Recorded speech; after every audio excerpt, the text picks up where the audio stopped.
Wag naman. Pero ang maganda, Ikaw ba, aprobado mo yun? Oo naman, ang maganda, Oo. 'di ba? Kahit yung mga nabuhay nung 80s, ngayon, 'di ba, yung mga millennial, 'di ba, yung mga kabataan, Oo. na-appreciate pa rin nila yung ganung storya ng bagets. Actually, uso yan ngayon ha. Na-appreciate nila yung sinaunang panahon. Sinaunang panahon na yung 80s ha.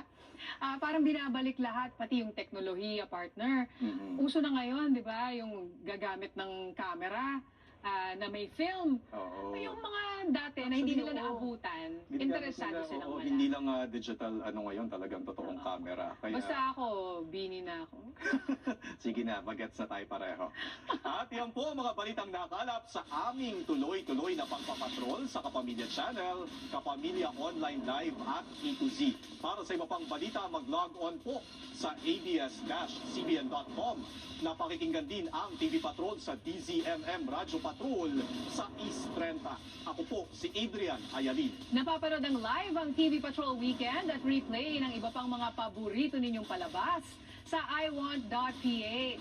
Sama-sama rin po tayo gabi-gabi sa All TV, partner.